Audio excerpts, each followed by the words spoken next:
India for organizing the third Asia Energy Security Summit here in Bangkok.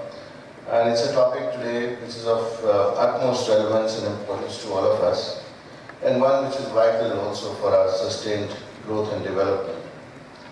There are significant changes taking place in the world economy today. The engine of growth is shifting from west and north to south and east, and Asia is at the forefront of this change. The economies are growing faster than others, creating greater demand for energy from this region. And the International Energy Agency, in its recent report, has said that demand from OECD has plateaued, and almost all the new demand for energy in the coming years will come from non-OECD countries. Most of these countries are located in Asia. Unfortunately, Asia within itself has many energy-rich countries in the Middle East, Central Asia, and some countries in Southeast Asia. They're all energy surplus countries, and they can help in meeting the energy demand of this region. We're also in the midst of witnessing another change. The US is undergoing a shale revolution. It is producing a higher amount of oil and gas from shale, and it is able to meet most of its demand from its own production or from its neighboring countries. And it appears that soon the US could be exporting LNG. I noticed that there is a separate session on this topic. Now this again augurs well for this region, which has to pay a high price for natural gas. The role of the government and the industry, which I'm supposed to speak on, is to capitalize on this emerging scenario. Now it should be able to take advantage of this changing situation, and as today's topic says, forge new alliances for energy security so that our economies are able to benefit from it. So what do we need to do to take the full advantage of this situation? The mature economies of Europe and US have built an elaborate infrastructure for efficient use of energy. These include transportation infrastructures, including pipelines, ports, LNG terminals, transmission grids, strategic reserves, etc. Although some countries of Asia have built some of these, others have to fill in a lot of gaps. Thereafter, this infrastructure needs to be utilized efficiently. Experience of the developed world has shown that interconnecting these grids of gas, oil and electricity brings about economies of scale and utilization of a critical resource like energy more efficiently. Building this infrastructure will require long-term planning and huge investments, which can only be done through public-private partnerships. Energy security implies availability. Affordability is energy secure when we can supply lifeline energy to all our citizens, as well as meet the effective demand for safe and convenient energy to satisfy various needs at affordable cost at all times, with a prescribed confidence level considering shocks and disruptions that can be reasonably expected. Unquote. In keeping with the Indian context, this definition is much broader and factors in issues such as lifeline energy, subsidies, environmental concerns, etc. So let me now give you a few pointers as to how the industry and the government are working towards achieving greater energy security, taking various components of the energy mix. And in this I picked the role of industry in particular because that's what I was supposed to speak on today, without going into the details about what we're doing in oil, natural gas, solar and wind energy. I'd like to take a moment to reflect on the role of industry in working towards energy security in India. And in the oil and gas sector, both state-owned and private sector companies are deeply involved in upstream operations, such as exploration, as well as downstream ones, such as refining. India's ONGC Videsh Limited, or OVL, as it is commonly known, is involved in 27 exploration and production ventures across 14 countries, from Venezuela and Brazil to Sakhalin in Russia. The private sector companies such as Reliance have also emerged as important players. Reliance, which operates world's greatest refinery in Jamnagar in Gujarat, is also involved in a major way in building the national grid, which I mentioned earlier. In our new exploration licensing policy, there have been 9 rounds of bidding for exploration blocks so far, and several measures and incentives are available to private sector companies to undertake exploration in India. For thermal power plants, private sector players are involved in setting up a number of ultra mega power projects, we call them.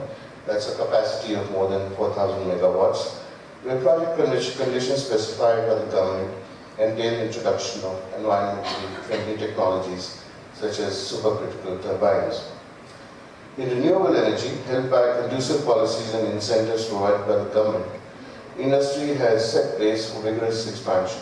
And in 2011, for example, there was a record investment of more than $10 billion in clean energy in India, which was one of the highest in the world.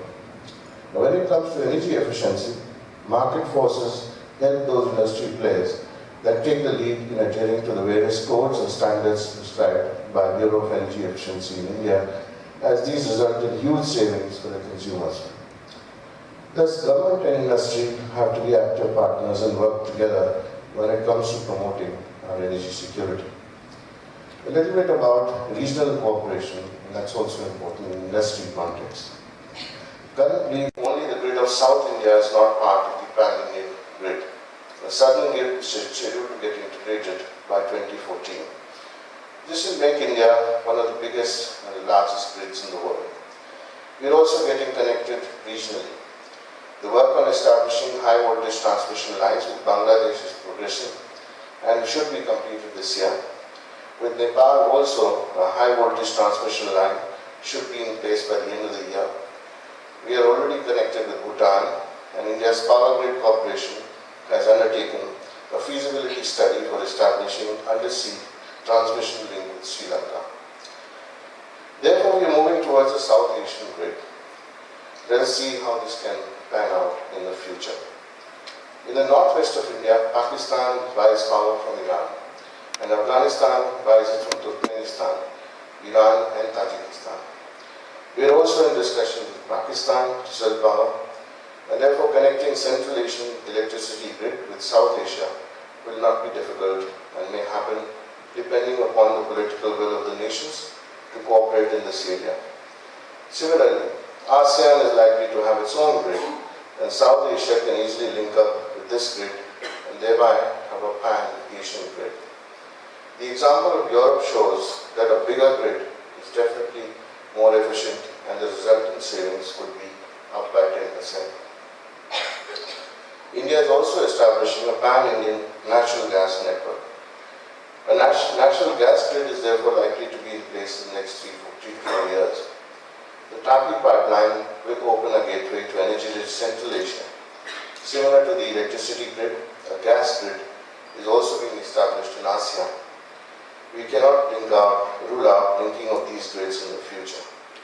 Now, it is here that the government and the industry will have to play a big role, as establishing these interlinkages will require long-term vision and big investments in infrastructure. I spoke in the beginning about the shale revolution that North America is undergoing. This has the potential to reduce US dependence on the Middle East to a large extent. We need to closely monitor the implications for this region as well. As you are aware, petroleum product exports from the Gulf have traditionally been cheaper for the Western markets. These are cheaper than compared to shipments coming to Asia. A phenomena which we know as the Asian premium. That of course varies depending on the market conditions. And given that Asia consists of major consumers such as Japan, China, the Republic of Korea and India, most of which are also big importers, we need to evolve a cooperation mechanism to achieve coherence in our respective energy policies to minimize the risk of sharp price escalations or deceptions. I must inform you that UNESCAP is also working in that direction, and I really welcome that initiative. Means we are here, and my colleague from Iran is here in this meeting. I'm glad to see him also supporting this initiative. The safe and secure supply of energy at affordable prices is intricately intertwined with policies, politics and economics. And high energy prices affect economic growth, they lead to problems of balance payments, inflation and devaluation of currencies, amongst other things.